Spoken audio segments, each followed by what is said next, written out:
situation boo xam ne bii kenn mësu koo gis ci Sénégal ñu dem conseil constitutionnel gis fa loo xam ne mos ta am ñii dañu indi seen parrainage ñu xool ko ci greffe conseil constitutionnel bàyyi fa seen clé ñu ñëwaat ñu ne leen clé yi ko juróom-ñeenti candidat seen kaal boo leen dajalee ñoom ñëpp juróom-ñeenti ku ci ne indi nga plus de 50 000 parrain muy 450 000 daanaka sénégalais yoo xam ne naruñu wote parce que nee nañu gisuñu leen ñii ñoom dañuy indi seen clé greffe conseil constitutionnel bindal leen nombre candidat yi ñoo dem di contrôler ñu ne leen région manqué na boo doon suma ak ñeneen ñoo xam ne ñi dañu indi seen parrainage machine conseil constitutionnel bi yokk ci bopp waaye lu ëpp nag la gën a doy waar mooy ay tur yoo xam ne yi dafa méngoo ak lu ñu bind machine bi ne la tur yooyu am kon muy loo xam ne lii kenn su ko gis depuis que le Sénégal engagé ay élection loolu nag ñu bokk ko ñun ñëpp fii tey gis ngeen candidat yi ci taxaw yëpp pour vraiment xeex pour que Sénégalais yooyu 900 000 Sénégalais yooyu bokk ci élection yi waaye ñu nit ñu delloo ñu suñuy parrainage yoo xam ne yi kon loolu dañu koy waxtaane ak képp koo xam ne xaritu Sénégal nga waxtaane ko Sénégalais yi bu ko defee ñu continuer suñu plan d'action bien sûr ñun ñëpp def nañ ay recours andi ay preuves kooku loolu kenn mënu koo nangu parce que agression la contre la démocratie sénégalaise loolu kenn mënu ko kon gis ngeen ne 43 candidats yi dañu ànd doon benn ñu nar a continuer nag taxaw parce que lii continuer mënuñoo am élection yu transparence fii ci réew mi parce que le conseil constitutionnel def mooy sélection ku la neex mu jàll ku la neexul nga yàq ay données dugg ci fiche am ci fichier am yàq ay données bu ko defee nga ne ko yow mënoo bokk loolu kenn du ko nangu. élection yoo xam ne da nga cee bëgg a seppi candidat yi seppi ci Ousmane Sonko ba nga xam ne ma nga ca kaso ba kooku kenn du ko nangu ñoom laajuñ leen ñu régler ñu suñu problème loolu dafa war a leer aussi dañuy informer képp ku ñu war a informer parce que ñoom it dañu am rôle bu am solo ñoom ñoo jàppale woon le financement pour la vérification du fichier électoral seen xaalisu seen waa dëkk bokk na ci li nga xam ne moom la ñu defoon pour fichier bi leer nañ ñëpp d'accordoon ci fichier bu leer tey problème numéro 1 des élections mooy le fichier kenn xamul ban fichier la est-ce que fichier 2017 la ñu jox ñenn ñi est-ce que ñeneen ñi fichier 2023 lañ leen jox ndax quand même loo xam ne lii dañu yor carte d'identité wu électeurs yi ngeen naan newuñ ci fichier bi loolu kenn musu ko gis kon Union européenne aussi war naa laaj gouvernement Sénégal xaalis bi nga xam ne demoon nañu ko ci fichier électoral bi waaw fan la jaar dañuy am ay discussion ci fichier parce que opposition ak pouvoir d'accordoon nañu consensus ci le bon fichier tey le problème de ces élections c'est un fichier boo xam ne kenn xamul lu mu doon kon ñun en tant que candidat yoo xam ne dañoo bokkati suñuy parrainage dañoo sàcc suñuy parrainage li nga xam ne moom la ñuy laaj di ko exiger mooy ñu delloo ñu suñu parrainage ñi nga xam ne dañ leen a génne ci fichier bi ñu delloo leen ñu indi fichier bu baax bi fichier wu 2023 ndax dañu xamul mooy aussi 2019 dañu joxoon fichier yi ay candidats dañu joxoon fichier bi ay candidats ñu dem vérifier fa ci suñu dossier bi jël nañ ay liste candidats yoo xam ne dañu ne non retrouvé dans le fichier ñu dem ci fichier bi nga xam ne moom la Sénat yor te ne commission électorale nationale indépendante nee na fichier boobu nekkul à jour waaye ñu jël rek dem vérifier ji ñooñu na nga def fichier Sénat donc fi may wax ak yéen am na ci candidats yoo xam ne nee nañ seeni parrains ne sont pas identifiés waaye boo demee tapé seen tour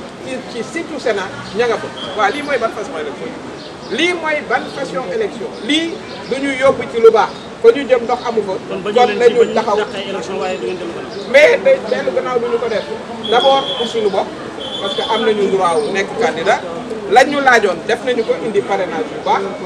ñu jël suñuy clé traficoté ko parce que loolay wax di porté nañu sax ñun ñëpp plainte contre X pour ñu xam ñan ñoo def ci suñu clé yi changé suñu ay données ñu yóbbu suñu ay maal def ci ay fiches ñu dindi ay région mais bu fekkee ne da nga ne région nekkul ubbil Mali nee nañu werante xuuxaan dekki tubéy la Mali yaa nga fa ubbi leen Mali di vérifier donc loolu moo fi nekk tentative de hold up loolu duñu ko nangu tey duñu ko nangu suba fépp fu ñu war a dem danañu ko def lu ñu war a def dinañ ko def pour que vraiment élection yi jaar yoon ñi war a participer ñëpp participer y compris wax nañu ko ñi nga xam ne ñu ngi ci kaso bi Ousmane Sonko y avait 2 décisions de justice ñu ne nañ ko jox parrainage mu dem di fay fële ci caisse de dépôt et de consignation ñu ne duñ jël xaalisam waaw loolu li muy indi ci élection ëllëg mooy bés boo bëggee dem élection ak bu munti doon moo xam municipal wala législative bu le maire dëkk ba ne doo am parrainage doo am extrait de naissance kon bu boobaa doo nekk candidat li xew nañu ko comprendre bu baax a baax a baax a baax donc administration wala kuy représenter administration à partir d'aujourd'hui bés bu ñuy dem élection këyit boo soxla moo xam casier judiciaire la moo xam extrait de naissance la kala ko war a jox bu ko neexee yow doo participer ci élection loolu nag du démocratie président Macky Sall bu ñu ko jaarale woon fii ñu muy jaarale candidat yi kon du yegsi fi mu yegsi bu ko président Ablaye Wade tëjoon ba ko wooyee commissariat central kon du yegsi fi mu yegsi bu ñu ko tiré woon au sort amaana sax du yegsi fi kon li ñu bëgg mooy tegaat démocratie bi ci yoon en tout cas ni ngeen ko gisee suñu groupe bi homogène taxaw lu mu leen jaral nañu pour que ñu teg élection yi ci yoon ñi war a participer sénégalais yi tànn librement ki nga xam ne moom lañ bëgg mu jiite la. Nous sommes venus rencontrer un partenaire du Sénégal, l'Union européenne, pour les informer de la situation scandaleuse qui est née du processus de contrôle frauduleux pour de nombreux candidats du parrainage. Nous avons exposé les différents cas de figure. Nous sommes venus pour les informer. Nous n'attendons pas de solution venant d'eux. C'est très clair que c'est ce que nous voulons dire. Nous n'attendons pas de solution, mais nous considérons que l'Union européenne a contribué au financement du fichier qui a fait l'objet d'un consensus entre tous les acteurs. Ça, c'est très clair. Et aujourd'hui, nous savons que le problème essentiel qui est né du parrainage, c'est le fichier. Nous avons présenté les différents cas de figure qui sont variés. Vous avez un candidat comme Mary Teuw Niane, ancien ministre de la République, ou comme le citoyen Ben Diop, qui sont tous les deux candidats, qui ont reçu des fiches de parrainage, ils ont été déclarés comme non existants sur le fichier. Rien que ces deux cas-là devraient vous faire vraiment douter de la réalité de ce fichier-là. Nous sommes nombreux. Vous avez, je voudrais citer Samba Ndiaye, qui est de Ndofane, 39 000 non identifiés sur le fichier, 39 000 parrains.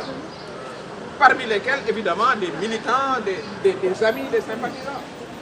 Moi-même, j'ai eu 10 400 non identifiés et pourtant nous disposons de la photocopie de leur carte d'électeur. Vous avez aussi le cas de candidats qui sont venus pour la vérification de leur clé USB, certifiée au niveau du greffe. On laisse la clé au greffe, ça, il faut le savoir. Les candidats ne repartent pas avec leur clé. La clé reste au niveau du greffe. Ils reviennent 2 ou 3 jours après, selon leur numéro d'arrivée, de tirage au sort, on leur dit que la clé n'est pas exploitable. Donc, voilà des candidats qui se sont donnés à faire le tour du pays, à collecter leur parrainage. 9 d'entre eux, on a déclaré que leur clé, on ne peut pas l'ouvrir, alors qu'on l'avait ouverte au niveau du greffe et que cette même clé est restée dans les locaux du Conseil constitutionnel. Vous avez des individus qui viennent avec leurs parrains. Ces parrains existent, on vous dit, bon, on ne les a pas vus, ils n'existent pas. Ou alors, vous venez avec une liste de vérification qui a été faite au niveau du greffe, sur 14 régions, vous avez fait pour la vérification des régions manquent, une région manque, c'est mon cas, pourtant. Donc tout ça montre que le processus est fallacieux. Il y a un objectif clair de liquider certains candidats. Je voudrais évoquer aussi le cas du député de Mbacké, Cheikh Abdou Bara Dolly, qui s'est retrouvé également avec plus de 15 000 parrains non identifiés, alors qu'il a la photocopie de leur carte d'électeur. Nous allons tous déposer des recours. Nous allons même faire mieux. Nous allons porter plainte contre X, puisque nos documents ont été falsifiés. Nous allons porter plainte contre X parce que des clés ont été falsifiées. Parce qu'on a ôté certains de nos parrains de nos clés. Ça, nous le ferons. Et nous interpellons vraiment le système de la justice pour qu'elle nous rétablisse dans nos droits. Nos recours seront individuels parce que nos situations sont différentes. Nous apportons des preuves différentes. Mais je peux vous dire ici que nous sommes un groupe soudé de 43 candidats, parmi lesquels certains seront candidats à l'élection. Mais ils ont souffert également dans la première phase de contrôle de tous ces problèmes dont nous parlons. Donc on ne peut pas aller à des élections avec un tel fichier. Pourquoi? Parce que vous aurez 900 000 de nos Sénégalais. Nous avons fait l'estimation. Autour d'une table, nous nous sommes assis à comptabiliser le nombre de parrains non identifiés. Nous qui étions autour de la table, ça faisait déjà 450 000 parrains. Plus les 9 clés qui n'ont pas été ouvertes. Donc vous avez à peu près 900 et quelques mille personnes qui disposent de leur carte d'électeur et qui n'iront pas aux élections. Et vous pensez qu'on va aller dans ce cas-là vers des élections apaisées? Ce n'est pas possible. Ça, c'est la violation flagrante des droits politiques d'un nombre important de Sénégalais. Nous, ce que nous demandons, c'est que nous soyons rétablis dans nos cas, et c'est faisable et rapidement. Qu'on sorte le bon fichier. Qu'on nous sorte le bon fichier. Et ce que nous avons dit aussi à l'Union européenne, qui a contribué à financer un fichier qui faisait l'objet d'un consensus. Tous les acteurs politiques étaient d'accord. Aujourd'hui, c'est le fichier de tous les contentieux qui exclut une bonne partie des Sénégalais et qui permet de sélectionner des candidats. Ça, c'est inacceptable et nous allons nous battre jusqu'au bout pour que nous allions vers des élections transparentes et inclusives qui incluaient également Ousmane Sonko. La justice lui a donné raison pour qu'il ait ses parents. Et vous avez le conseil, la caisse de consignation qui a refusé de prendre son chèque. C'est un précédent dangereux. Ça veut dire que lorsque vous irez à des élections municipales, où on vous demandera dans votre dossier votre extrait de naissance, si vous vous présentez contre un maire et que ce maire peut vous empêcher d'être candidat parce qu'il peut refuser de vous signer votre extrait de naissance et vous ne serez pas candidat. Donc il faut bien comprendre les régressions démocratiques que nous sommes en train de faire. Ça, il faut que les Sénégalais le comprennent, que les jeunes le comprennent, les femmes le comprennent, les personnes âgées le comprennent. En tout cas, pour ce qui nous concerne, nous comptons travailler ensemble, mobiliser les Sénégalais pour qu'on soit rétablis dans nos droits, pour que ces 900 000 Sénégalais retrouvent leur droit de vote pour l'élection présidentielle à venir. La prochaine étape, nous vous l'annoncerons. Nous rencontrerons d'abord tous les partenaires du Sénégal. Pas seulement, nous ne sommes pas venus ici pour chercher une solution. Ça, il faut que vous le compreniez bien. On est venu pour les informer. On informera nos autres partenaires, que ce soit l'Union africaine, que ce soit la CEDEAO ou autre, pour qu'on puisse vraiment revenir à la raison. Il faut que le Conseil constitutionnel, il faut que le président Macky Sall dise au Conseil constitutionnel de revenir à la raison. C'est lui qui les a nommés. C'est lui qui est le garant du respect des lois et règlements dans ce pays. Il faut qu'il instruise ce Conseil constitutionnel de permettre à tous les candidats d'être candidats pour la prochaine élection. Et comme nous l'avons dit, y compris Ousmane Sonko, qui a été violé dans ses droits. Voilà ce que nous comptons faire. Sénégalais yi tey jii jàkkaarloo li wér te wóor mooy Macky Sall ak ñi mu àndal am nañu càmbar boo xam ne ñu ngi nekk di segg nañu ay candidats jëmuñu ci élection sélection lañu nekk di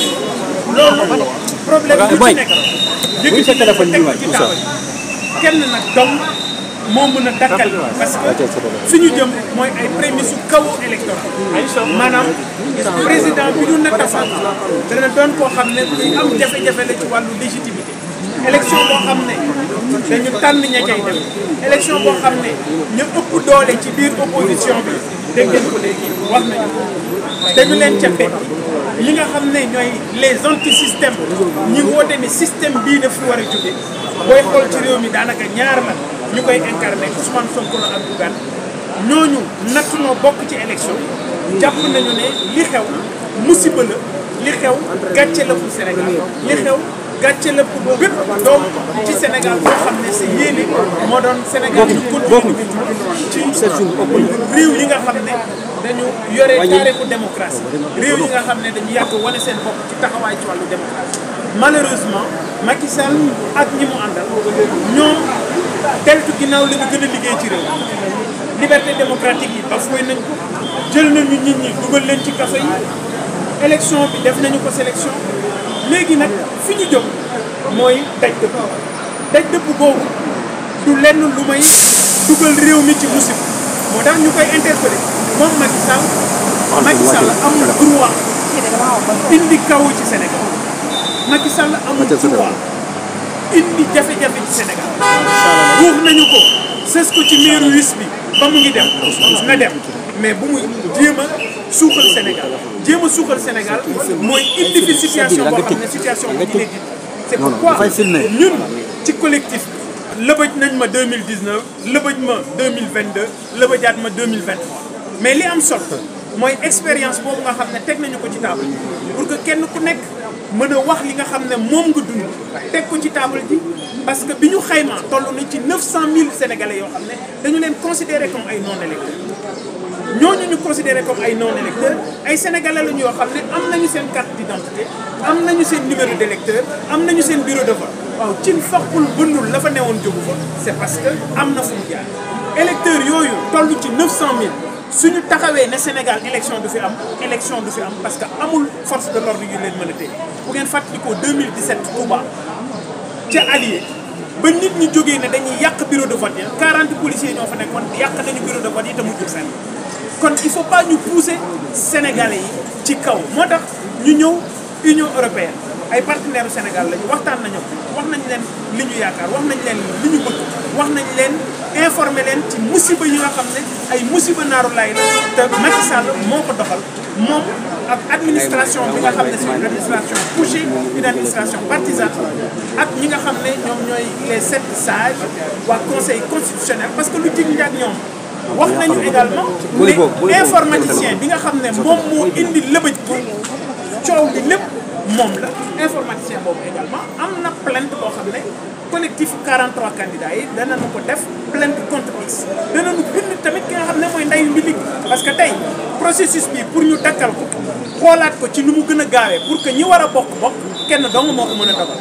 c'est le président Macky Sall kooku ci boppam bind nañu ko danañu ko bind dana ko jot fi léegi waxtu yu néew wala ci fan yu néew la ñu koy invité mooy lii nga xam ne musiba la gàcce Sénégal bu dakkal ko non électeur, c'est-à-dire non inscrit sur le fichier électoral. Ça, si vous vous rappelez, en 2022, j'avais parlé de ça, j'avais dit qu'au Sénégal, nous